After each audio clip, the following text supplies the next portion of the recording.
President Donald Trump called the news that North Korea is willing to talk to the United States about giving up its nuclear weapons very positive and said he was open to talks with Pyongyang during an Oval Office meeting with his Swedish counterpart on Tuesday.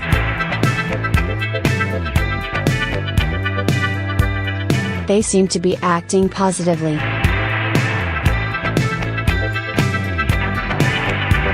We're going to see, Trump said.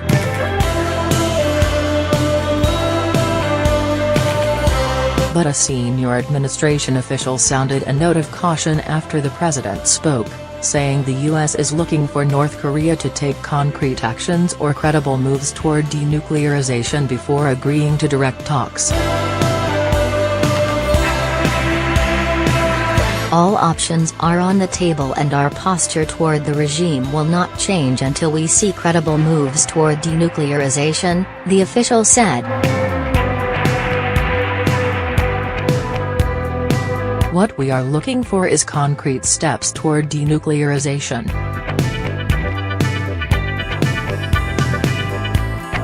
The senior administration official signaled a North Korean pledge to stop testing nuclear weapons and ballistic missiles would not suffice if North Korea privately continues to develop its nuclear and ballistic missile programs. If their plan is simply to buy time in order to continue building their arsenal, talks aren't going to get far at all because we've seen that movie before, we've seen it several times and we are not about to make the latest sequel in what would be a very bad ending, the official said. I think that their statement and the statements coming out of South Korea and North Korea have been very positive. That would be a great thing for the world.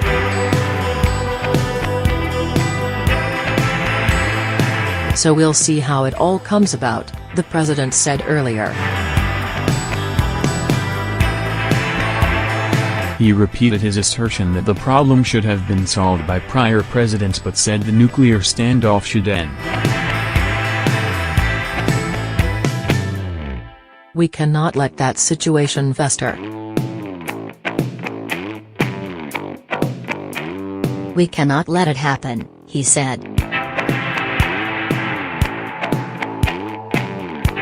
Trump then went on to call North Korea's participation in the Olympics terrific, saying it lent a sense of momentum to the situation. Hopefully, we'll go in the very peaceful, beautiful path. We are prepared to go whichever path is necessary. I think we are having very good dialogue.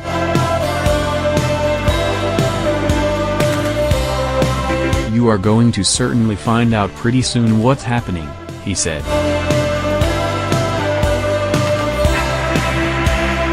Earlier on Tuesday, Trump hailed possible progress in talks between North Korea and South Korea, hours after the U.S. ally said that North Korea is willing to talk to the United States about giving up its nuclear program.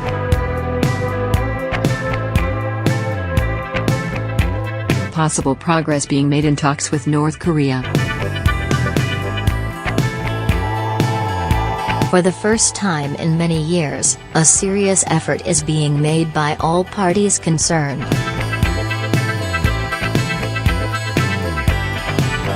The world is watching and waiting.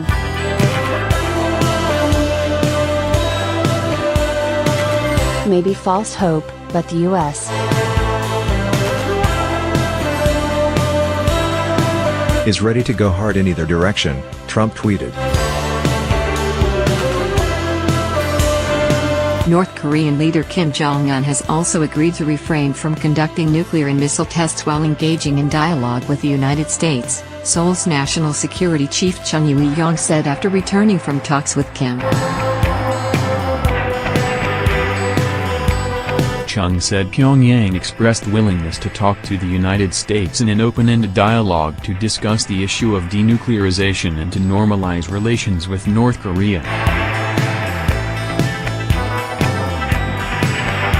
Chung will travel to the United States sometime this week, a spokesperson for the South Korean presidential office tells CNN.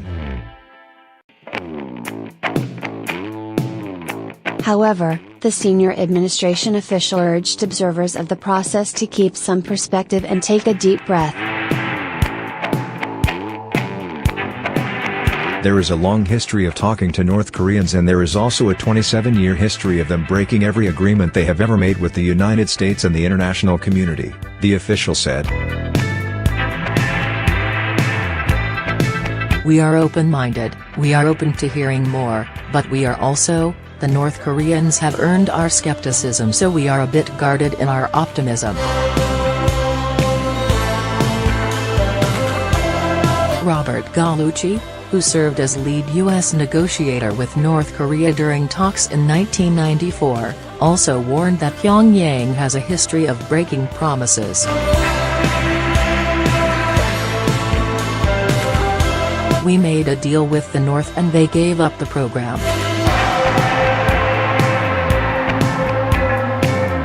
They then pursued secretly a program using highly enriched uranium with the Pakistanis, he told CNN. Asked what advice he would give to the lead negotiator given his own experience, Gallucci said, "The first thing is, be clear about our objectives, what we really need to get. We should be as clear as we can be about what we think the North Koreans are really after," he said. Do not assume anything about compliance. Do not assume anything like trust is there. Look to monitor the deal.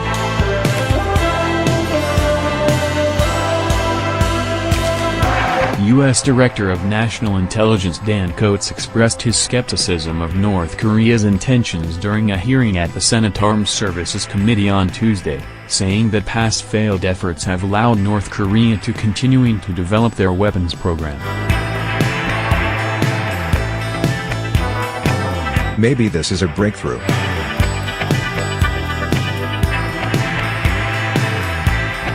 I seriously doubt it, Coats said.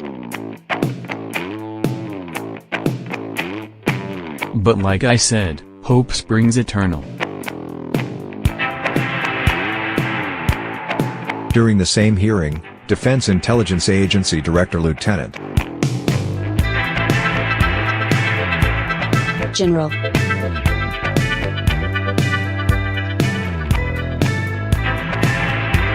Robert Ashley told lawmakers he is not optimistic about North Korea's recent overtures.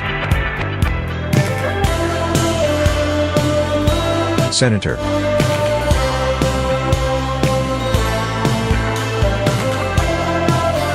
James Inhofe, Republican Oklahoma, said he was somewhat optimistic about the latest developments and asked Ashley, "Do you share my somewhat optimistic view of what happened, General?" Ashley responded, "Right now, I don't share your optimism."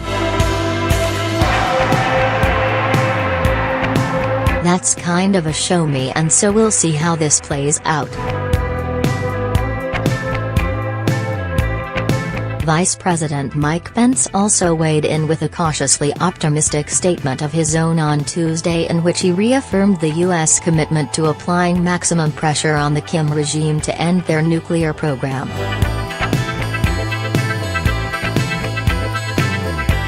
Whichever direction talks with North Korea go, we will be firm in our resolve, Pence said.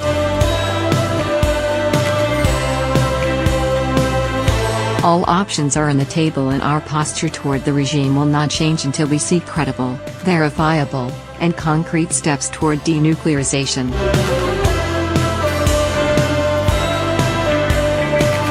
Still, the Trump administration is claiming credit for the recent developments. Our ongoing global maximum pressure campaign is clearly having an impact, the official said, adding that while the administration's policy has been one of maximum pressure, the administration has also always kept the door open to dialogue. The administration, which has aggressively pursued sanctions against North Korea, has said it won't meet with the regime unless it abandons its nuclear program. Moon has previously called on the U.S. to ease its position on preconditions for talks. Last month, it was revealed that Pence was set to meet with North Korean officials, including Kim Jong-un's sister, during their visits to the Winter Olympics in South Korea. But the North Koreans pulled out of the planned session before it could happen. Latest U.S. intelligence assessments about North Korea's nuclear ballistic missile program show that Kim's regime has continued to make progress during the last few months on improving the guidance of their missiles that would allow them to hit specific targets, an administration official with knowledge of the information told CNN's Barbara Starr. And despite encouraging rhetoric coming from Pyongyang, the US and South Korea expect to go forward with their joint military exercises, according to the administration official. At the end of the Olympics and Paralympics, it's only natural that our routine defensive exercises will resume.